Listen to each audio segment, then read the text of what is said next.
What's up guys, my name is Richard. In today's video, I wanted to share the liquidity rotation strategy when your liquidity pool is popped out of range. So let's look at this quick example here. This is my ETH and USDC position that was out of range that I closed.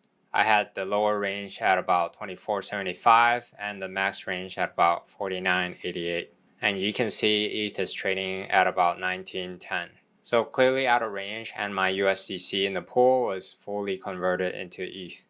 If you look at the US dollar value here, I claimed about $6,000 in fees, and the divergence loss was pretty nasty, right? So total P&L was like 9,000 something dollars.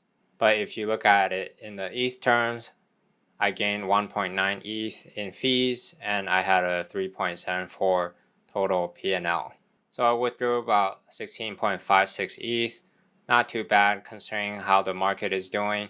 And of course, I could just rebalance this pool too, right guys? On the latest video I just filmed, right, we did a snuggle rebalance where we adjust the minimum price down to basically the current price, right? And then we could adjust the upper range further up to minimize impermanent loss. So that's definitely one option if I want to keep the same exact pool and the same exact tokens. But then I saw that SOL and ETH was trading at a pretty good entry price. So I rotated my ETH into this SOL and ETH liquidity pool. So this is what the strategy is, right? Liquidity rotation. And we'll go through like different scenarios, different examples so that you could do this with your crypto as well. And here you can see my ranges are pretty wide, right? 0.025 SOL ETH, max is 0.099, and I entered about 0.06. So I'm in nice profit. I have positive ETH divergence loss, and I have uncollected fees of around 0.2 ETH, right? And this position has only been in range for less than 2 weeks, 12.9 days. So up pretty nicely, sitting at about 17 ETH right here instead of just letting my ETH sit or just staking it somewhere. And if we look at the SOL and ETH chart real quick, we could see SOL and ETH is doing quite well, right? SOL is performing quite well against ETH, and I could see this chart keep going up, which means I would net a net positive ETH more likely, right? And so let's dive into the strategy. So basically we have three main types of pools if we're looking at volatile pools. Crypto to stable pools is the first type. We're talking about stuff like ETH and USDC, what we just looked at, or stuff like wrap BTC, Coinbase BTC, right, against a stable coin, let's say USDT, or stuff like SOL and USDC. And you could, move down to lower caps too, like SUI or AVAX. But let's just stick to larger caps for this example. Next, we have crypto to crypto liquidity pools. I'm talking about larger cap. And you can see on the right side is I put a small c because it's the smaller caps, right? So we're talking about ETH and let's say SOL, what I had, right? And stuff like ETH and wrap BTC or Coinbase BTC. SOL and BTC, right? And again, you can do stuff like ETH and AVAX. Next, we have crypto to crypto. So a few examples is like Pendle and ETH that I'm in, or Pixel and ETH, a small cap gaming token I'm really bullish on, and maybe stuff like Radium and SOL. So basically, stuff that's like out of top 10, top 20 is considered like a smaller cap to me. And here, if we believe that like higher cap coins are usually lower risk, and that generally holds true because a lot of smaller cap tokens is very easy to go to zero. So in the first example, right, I had ETH and USDC.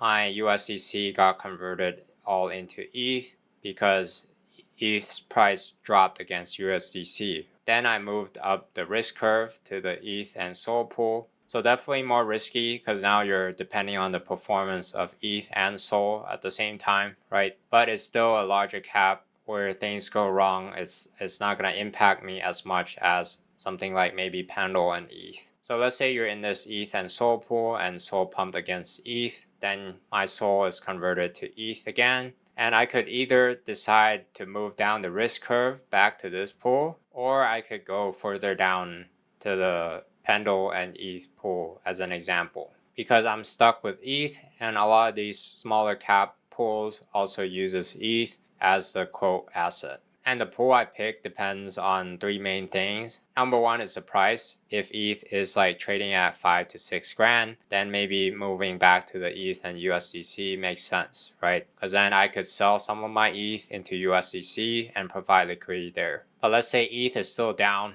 the market is still recovering, alts are cheap, maybe I could go for Pendle and ETH if I expect Pendle to pick up and recover in price. So you can always hop back and forth, especially from the crypto to stable to the larger cap crypto, right? Another example is like, let's say ETH goes to SOL. ETH has been outperforming SOL and all of my ETH in the pool got converted to SOL. I might decide to go to stuff like Radium and SOL or stuff like SOL and USDC. So this is why I love liquidity pools. There's so much flexibility that you could do with your capital. But keep in mind for stuff like Radium and SOL, like smaller cap tokens, let's say all of my Ray converted to SOL, that's fine, right? Because when I have SOL, I could always rotate back to these pools, right? But if I'm stuck with all the Radium, then where would I rotate to? There's not as many options if I'm stuck with a lot of Radium. So keep that in mind. I could rotate to maybe like Radium and USDC, but usually that's not a great idea. So your options would be much more limited. That's why you don't want to go too crazy on this larger cap to smaller cap crypto liquidity pools, right? And so if you look at the chart we just had, right? For example, SOL and Ethereum. If SOL pumped against Ethereum on the upside here, I'm converted all into ETH. And then what I would do is check the ETH chart. If ETH is doing horrible right now, right, then maybe I would enter stuff like Pendle and ETH if I want to move down the risk curve, right, which is at a pretty good price right now if you look at the historical prices and you expect the alt season to come. So before we wrap it up here, guys, there's three things you want to keep in mind, right? You want to be aware of too much risk. If you're constantly moving up the risk curve, right, you're not de-risking, you're taking on more risk. And let's say like you started off with 30% of your portfolio in lower cap liquidity pools, right? And you bump it to 60 to maybe 100%. Then if the market crashes like what we are seeing right now, your portfolio drawdown is going to be much higher, right? And nobody knows when the next bear market is going to start, and we're just going to go into a downtrend for quite a while. And the pool you pick depends on the market, right? You want to pick pools that make sense. So if you have a bad entry, it's going to be much harder to beat in permanent loss as well as get an overall profit. And lastly, you want to look at your overall portfolio, make sure you're not over allocated to certain assets. So for example, if you're looking at my portfolio here, it's about 40% in ETH, 12% in SOL, right? 27% in Pixel, 13% in Pendle, and 4% in Arrow, right? 1.33% in MOG.